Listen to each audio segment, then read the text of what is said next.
Telespettatori di Rai 2, buonasera da Roberto Gueli. Siete collegati con San Patrignano, ottavo concorso ippico internazionale.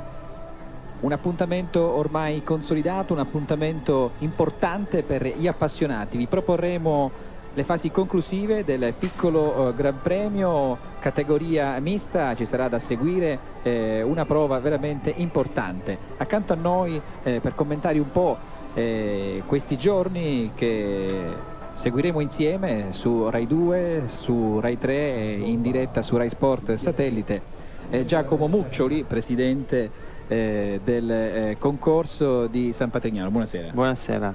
E allora siamo subito in gara, ma direi subito di raccontare un po' i numeri dell'edizione 2004 di questa prova, un'edizione che diciamo un po' la prova generale per gli europei che il prossimo anno saranno qui protagonisti, ma degli europei ne parleremo dopo. Sì, detto bene, è una prova generale in quanto per quanto ormai il nostro concorso ippico sia una macchina consolidata, dopo 8 edizioni è necessario fare, ogni anno comunque abbiamo sempre fatto una piccola crescita e quest'anno a maggior ragione in visione dei campionati europei, del campionato d'Europa di salto ostacoli che San Patrignano ospiterà dal 21 al 24 luglio del prossimo anno, abbiamo fatto un po' di prove generali, quindi anche quest'anno abbiamo iniziato già ad aumentare le tribune, c'è una regia televisiva che ci consente di vedere delle immagini anche a monitor con le moviole, stiamo consolidando ulteriormente tutto l'apparato organizzativo.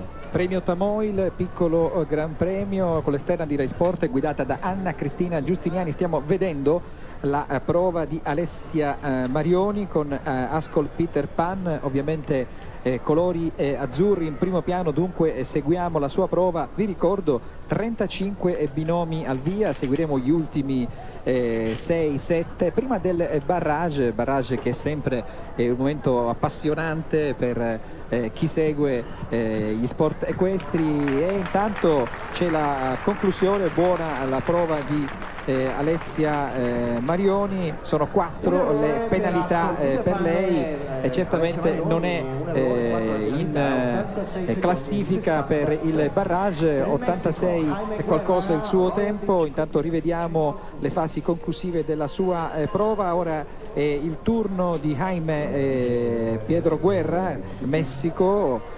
Tra poco vedremo, intanto stiamo rivedendo ancora alcune fasi della prova della Marioni. Devo dire che gli italiani sono sempre molto presenti qui, Muccioli, e sono sempre bene accolti dalla comunità.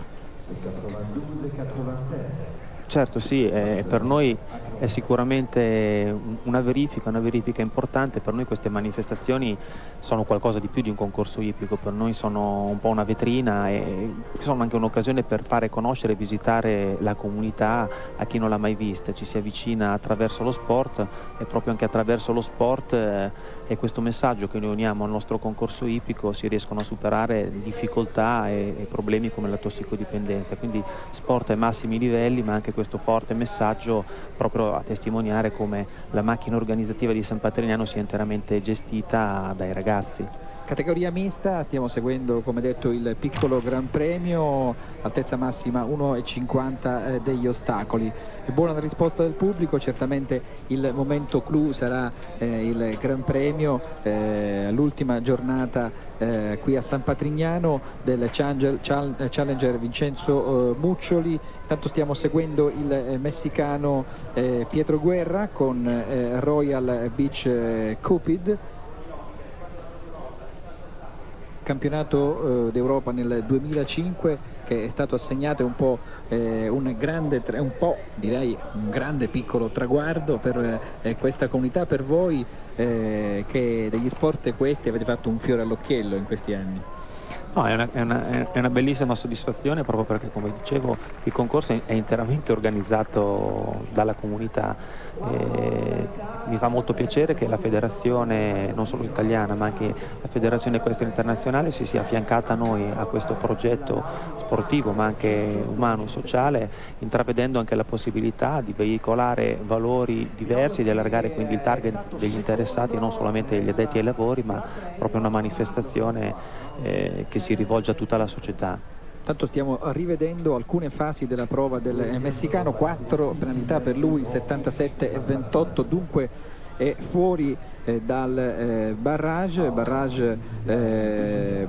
a cui accedono Otto Becker, il tedesco, Cristina Lieber, la svizzera, poi l'italiano Giorgio Nuti e il belga François Matisse. Seguiamo ora la prova, siamo proprio alle fasi conclusive della prima fase, e il Henrik Ankarkrona